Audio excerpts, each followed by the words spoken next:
Jacques Carol, bonjour.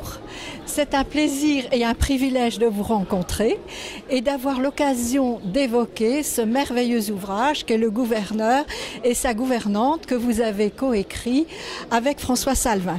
Je ne vous fais pas l'injure de vous présenter à Mirepoix parce que je crois que vous êtes absolument connu dans la région à la fois comme auteur mais aussi comme élu local. Donc nous allons plutôt nous intéresser à la genèse de cet ouvrage. Pouvez-vous nous dire comment vous avez commencé cette œuvre? Est-ce que c'est le Sénégal qui est venu à vous? Est-ce vous qui êtes allé au Sénégal? Je le sais, mais qui, au travers des lettres, avez vu ce projet? Oui, bonjour. Merci des compliments que vous faites d'ores et déjà sur ce livre, dont je vais vous expliquer comment il a été conçu et initié. Je m'intéresse depuis plusieurs années aux Ariégeois et aux relations entre les Ariégeois et l'Afrique, soit par les Ariégeois qui ont vécu en Afrique, soit qui y ont joué un rôle directement ou indirectement. Et donc, dans le cadre de ces recherches, j'ai dépouillé pas mal d'archives, de documents divers et variés et rencontré un certain nombre de personnes. Ayant vécu au Sénégal, je connaissais bien sûr depuis très longtemps l'existence du gouverneur Pinet-Laprade, puisque une grande avenue de la ville de Dakar portait son nom à l'époque. Et donc j'ai cherché à retrouver des descendants de Pinet-Laprade. Et j'ai rencontré une arrière-petite-nièce de Pinet-Laprade. C'est donc vous qui l'avez sollicité? C'est moi qui l'ai sollicité. Elle m'a montré les documents qu'elle avait en sa possession, dont des gravures, des photos, mais aussi des lettres, qui bien sûr m'ont fait très envie dès que je les ai aperçus. Donc vous ferez presque un tome 2 avec les documents. Elle a accepté de me confier ces lettres. Je les ai dépouillées intégralement, avec passion, parce que c'était passionnant. C'était passionnant à la fois par la vie d'Émile Pinet-Laprade, qui a été un militaire, un administrateur et puis un gouverneur hors du commun. On y reviendra certainement. Et aussi par l'histoire qu'il a liée pendant son séjour au Sénégal à une Sénégalaise, Maria Sarr, et qui pimente, pour ainsi dire, le récit de la vie du gouverneur Pinet-Laprade. C'est sur cet aspect que je vais m'arrêter plus spécifiquement. Lorsque j'ai lu ce livre avec beaucoup de passion, il faut dire qu'en filigrane, ce portrait étonnant de cette Sénégalaise qui parfois apparaît avec des contours extrêmement précis et puis par moments disparaît, rend la lecture de ce livre d'autant plus passionnant. Je vais revenir quand même peut-être à cet épisode le plus étonnant, c'est après la mort d'Émile Laprade.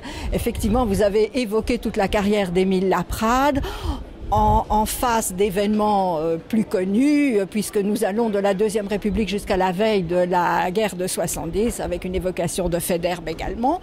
Mais pour revenir à cette femme étonnante, nous la voyons tout de même venir plusieurs fois à Mirepoix. C'est ça qui est peut-être, je dirais, le plus étonnant. Comment cette Sénégalaise, probablement baptisée comme on a vu son prénom, mais n'ayant eu d'autres contacts avec des Européens qu'à la colonie, peut arriver à Mirepoix et avoir une relation que je qualifierais presque d'amicale.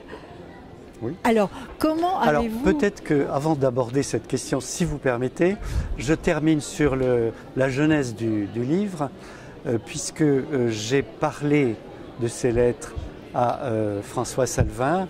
Disons que j'avais l'intention de faire quelque chose de ces lettres, mais je ne savais pas très bien quoi. J'ai pensé à une biographie de type classique, universitaire, disons. On me l'a déconseillé parce que le nom n'était pas suffisamment porteur pour que ça intéresse beaucoup de monde. Il y avait cette histoire qu'on vient d'évoquer. Et quand j'en ai parlé à François Salvin, que j'ai rencontré d'ailleurs au titre d'ariégeois de l'Afrique, puisqu'il est d'origine ariégeoise et qu'il est né au Maroc. Et donc ça a tout de suite intéressé François Salvin, qui a souhaité participer à cette aventure.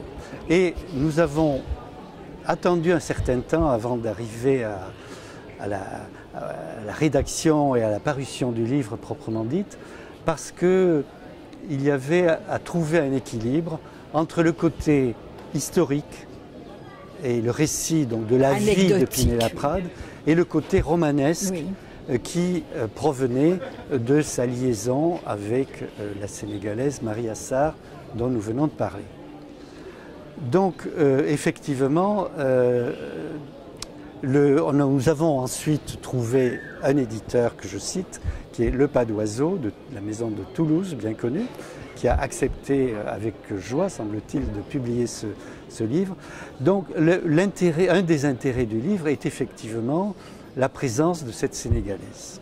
Ah, tout à fait, qui, d'abord, vient, comme vous l'avez dit, à Mirepoix, accompagne Émile Pinet-Laprade, avant même qu'il soit nommé gouverneur, l'accompagne pendant ses congés à Mirepoix, est reçu dans la famille, participe aux travaux de l'atelier de la sœur de Pinet-Laprade, qui a un atelier de modiste, devient amie ou copine en tout cas, ou assez proche des employés de cet atelier, et de là naît une relation qui est quand même effectivement très unique et très originale. Hein. Assez originale et assez incroyable pour l'époque.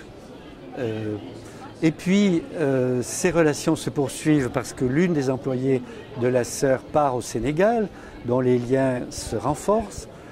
Et puis arrive effectivement le décès du gouverneur. Et à ce moment-là, Marie se montre sur son jour plus personnel, puisque jusque-là, elle était dans l'ombre dirons-nous plus offensif. Et en tout cas plus offensif, lorsqu'elle est obligée de se défendre. Elle sort ses griffes, disons. Quitte à ce qu'on l'aide à cela, certaines personnes plus ou moins bien intentionnées à l'égard de la famille Pinet-Laprade la poussent un petit peu sans doute à se montrer plus agressive vis-à-vis de cette famille qui n'a pas respecté au pied de la lettre, c'est le moins qu'on puisse dire, les accords qu'ils avaient signés au départ. C'est ce qui fait tout l'intérêt du livre, parce que à côté d'un personnage très officiel qui est quand même Émile Laprade, qui suit, je dirais, un parcours assez classique d'officier dans les colonies, il y a tout de même ce portrait étonnant, je dirais unique, hein, parce que je ne crois pas que dans la littérature du XXe siècle, on ait trouvé un seul portrait de ce type au XIXe siècle. Donc je crois véritablement que vous avez su trouver un parcours original, le mettre en forme, avec ce récit fictionnel et romanesque, mais tout en se basant sur des faits réels. Je crois vraiment que ce livre est passionnant parce qu'il a été écrit avec passion. Et je lui souhaite vraiment un destin extraordinaire. Écoutez, je vous remercie infiniment de vos souhaits et j'espère que ce livre intéressera un large public. Sûrement. En particulier à Mirepoix, mais aussi dans toute l'Ariège et pourquoi pas dans toute la France. Et dans toute la France, et parce qu'il passionne. Sans doute aussi au Sénégal, dont j'ai déjà eu quelques échos assez positifs, puisque au moins un exemplaire est déjà parti au Sénégal et a été apprécié là-bas.